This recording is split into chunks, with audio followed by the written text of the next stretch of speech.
शायद ही इस जहां में कोई ऐसा घर रहा होगा जिसमें पति पत्नी की कभी लड़ाई ना हुई हो, चाहे वो आपसी किसी बात को लेकर हुई हो, चाहे घर के किसी काम को लेकर हुई हो, चाहे किसी और बात को लेकर हुई हो, लेकिन लड़ाइयां अक्सर पति पत्नी की हो जाया करती हैं। आज की घटना में भी एक महिला अपने पति से लड़ाई करके एक ऑटो के अंदर बैठकर अपने मायके के लिए चल देती है, लेकिन यहाँ पर ऑटो ड्राइवर उस महिला को उदास देखकर बार बार उससे पूछने के लिए यत्न करता है कि तुम उदास क्यों हो, तुम्हें हुआ क्या है। फिर वो अपनी पूरी अपबीती बताती है और ये ऑटो ड्राइवर उसका ऐसे साथ देता है, ऐसे लगता है कि मानो वर्षों से ये ऑटो ड्राइवर इसे जानता है। दोस्तों, उसके बाद दोनों एक दूसरे का नंबर ले लेते हैं और दोस्ती आगे बढ़ने लगती है। दोस्ती प्यार में बदल जाती है और फिर जो यहाँ पर होता है कभी किसी ने सोचा भी नहीं था, एक व्यक्ति की जान चली जाती है। दोस्तों, क्या था पूरा मामला, किस व्यक्ति की जान गई थी और क्यों गई थी? अगर आप लोग भी पूरे मामले को डिटेल से जानना चाहते हैं तो वीडियो को जरा सा भी स्किप ना करें, लास्ट तक वीडियो को जरूर देखिएगा। आगे बढ़ने से पहले हमारी वही रिक्वेस्ट की जो हमारे चैनल के साथ नए हैं, कृपया करके चैनल को फॉलो कर लें, बेल आइकन को जरूर प्रेस करें। नमस्कार, जय हिंद। आप देख रहे हैं APH न्यूज राहुल रावत के साथ। दोस्तों, आज की जो हकीकत की घटना आप लोगों को बताने जा रहा हूं, उत्तर प्रदेश में एक जिला पड़ता है संभल और इसी का पूरन पट्टी गांव से दुबई खोर एक सड़क जाती है। उसी सड़क पर राहगीर सुबह सुबह जा रहे होते हैं, तभी उन्हें एक पेड़ पर कुछ लटका हुआ दिखाई देता है। जब वो उसके करीब पहुंचते हैं तो यहाँ पर चीख मच जाती है, लोग बाग आपस में भागने लगते हैं क्योंकि उस पेड़ की एक टहनी पर एक शव लटका हुआ था। दोस्तों, आनन फानन में ही जो इलाके की पुलिस होती है उसे बुलाया जाता है।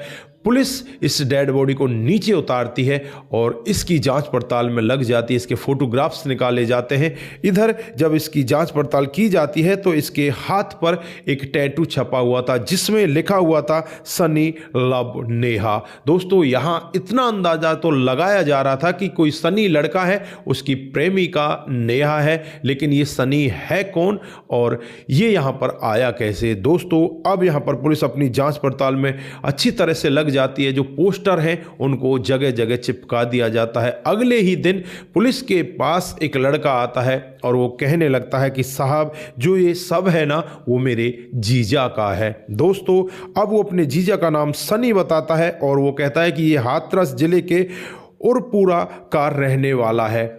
पुलिस जब इस पूरे मामले की जांच पड़ताल करती है तो यहाँ पर और भी कुछ चौंकाने वाला खुलासा होने वाला होता है, क्योंकि जो इसकी पत्नी होती है नेहा, वो अब दहाड़े मार मार कर रोने लगती है, बेहोश होने लगती है।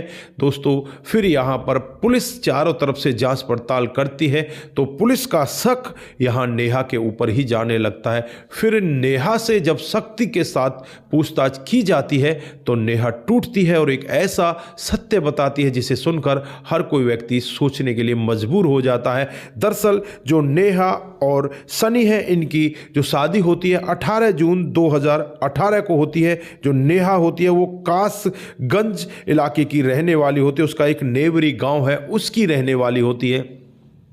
इनका जीवन धीरे धीरे करके आगे बढ़ रहा होता है, लेकिन यहाँ पर जो सनी है उसे शराब पीने की आदत लग जाती है, वो जुआ भी खेलने लगता है और चोरी भी करने लगता है। एक बाइक चोरी के चक्कर में वो जेल के अंदर चला जाता है और जब वो जेल से बाहर आता है तो घर वाले सोचते हैं कि शायद अब ये सुधर चुका होगा, लेकिन वो सुधरने का नाम ही नहीं लेता। वो ऐसे ही काम करता रहता है और फिर वो साल 2022 में अपनी पत्नी और अपने बच्चों को लेकर अपने गांव से वो दूर चला जाता है, हाथरस में पहुंच जाता है और वहीं पर जाकर वो कमरा किराए पर ले लेता है और वहीं वो रहने लगता है। धीरे धीरे समय बीतता है। साल 2022 में ही एक दिन पति पत्नी की बहुत ज्यादा लड़ाई होती है। जो पति होता है वो अपनी पत्नी को मार पिटाई लगा देता है। उस वजह से पत्नी परेशान होकर अपने मायके जाने लगती है और एक ऑटो में बैठ जाती है। उस ऑटो को चलाने वाला एक लड़का होता है जिसका नाम रंजीत होता है।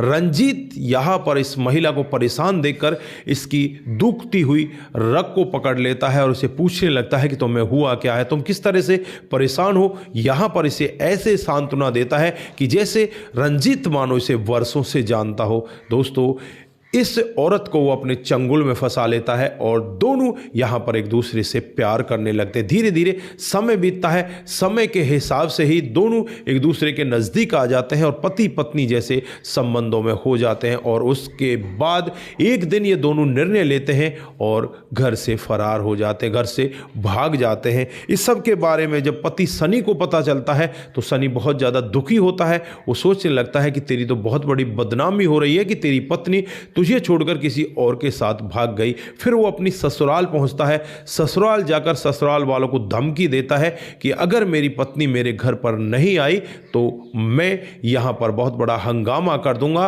और तुम लोगों को जेल के अंदर जाना पड़ेगा, तुम्हारे ऊपर केस कर दूंगा। अब यहाँ पर जो नेहा है वो इस सब बात को सुनती है तो बहुत ज़्यादा परेशान हो जाती है।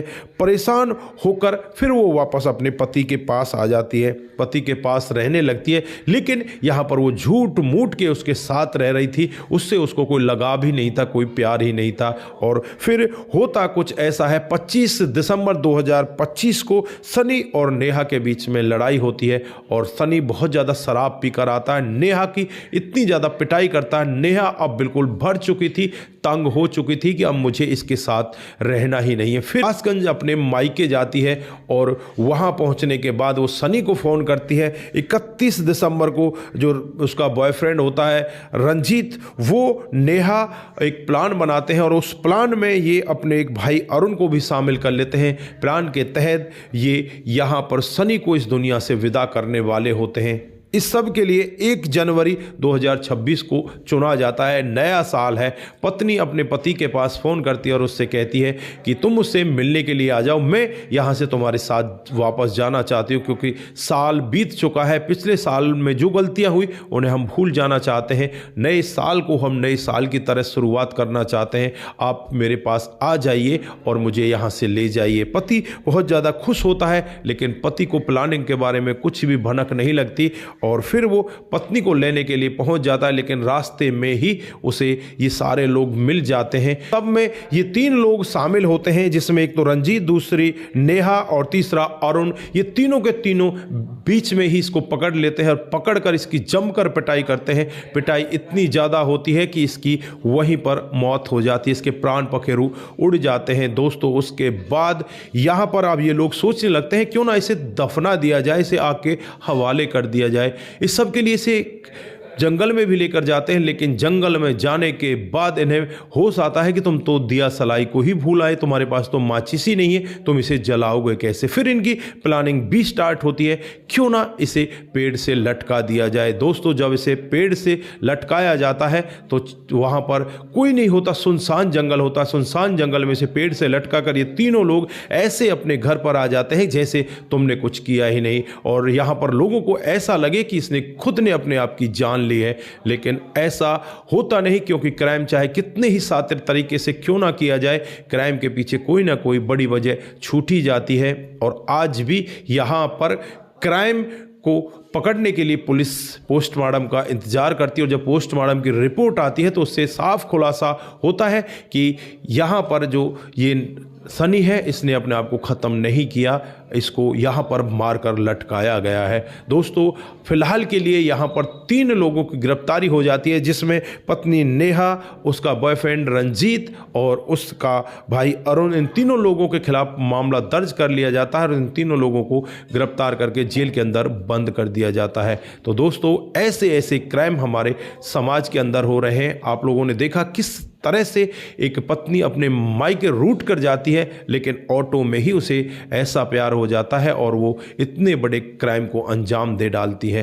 तो आप लोग यहाँ पर क्या कहना चाहते हैं, इन लोगों को आप किस तरह की सजा में भी देखना चाहते हैं, वो भी आप कमेंट बॉक्स में जरूर दीजिएगा। आज के लिए बस इतना ही, फिर मिलते हैं किसी नए मोड के साथ। तब तक के लिए आप अपना ख्याल रखें, परिवार का ख्याल रखें, सतर्क रहें, सावधान रहें, रिश्तों की अहमियत को जरूर समझें। जिन साथियों ने हमारे पिछले वीडियोज पर कमेंट किए थे उनका नाम हम यहाँ बारी बारी से लेने वाले हैं। तो सबसे पहला कमेंट आता है वो राम गोसाई जी का आता है। वो लिखते हैं कि बढ़िया, बहुत बहुत धन्यवाद। उसके बाद शंकर स्वामी जी लिखते हैं कि आपकी कहानी बहुत ही अच्छी लगती है, बहुत बहुत धन्यवाद। उसके बाद कुमार केसी जी, जय श्री राम, जय शंभू, बहुत बहुत धन्यवाद। उसके बाद में दिलीप कुमार जी, आपका मोटिवेशन सुनाते हैं और आपके जो न्यूज़ हैं हमें बहुत अच्छे लगते हैं, बहुत बहुत धन्यवाद दिलीप कुमार जी। उसके बाद दिग्विजय सिंह जी हमें सो सैड लिखते हैं, बहुत बहुत धन्यवाद। उसके बाद तेज प्रताप सिंह, बहुत सुंदर स्टोरी, बहुत बहुत धन्यवाद। उसके बाद मोनू जैन जी, वेरी नाइस, बहुत बहुत धन्यवाद। उसके बाद पिंटू सिंह जी हमें सुपर लिखते हैं, बहुत बहुत धन्यवाद। सपन देह जी हमें नाइस लिखते हैं, बहुत बहुत धन्यवाद। सोनू बरवाल जी, नमस्ते नमस्ते सर जी। उसके बाद जो रघुवीर सिंह नेगी जी का कमेंट आता है, हमें आशीर्वाद देते हैं, आपका बहुत बहुत धन्यवाद। उसके बाद रघुवीर सिंह नेगी जी हमें नाइस लिखते हैं, बहुत बहुत धन्यवाद। उसके बाद में जो कमेंट आता है वो कमेंट आता है रघु रावत का, वो लिखते हैं कि आपकी कहानी बहुत ही अच्छी होती है। उसके बाद तरुण चौहान जी हमें कमेंट करते हैं, आप सभी का दिल की गहराई से बहुत बहुत धन्यवाद। आप सभी लोग इसी तरह से हमारे साथ बने रहें, इसी तरह से अपने कमेंट हमारे साथ में साझा करते रहें। सतर्क रहें, सावधान रहें, रिश्तों की अहमियत को जरूर समझें। नमस्कार, जय हिंद, जय भारत।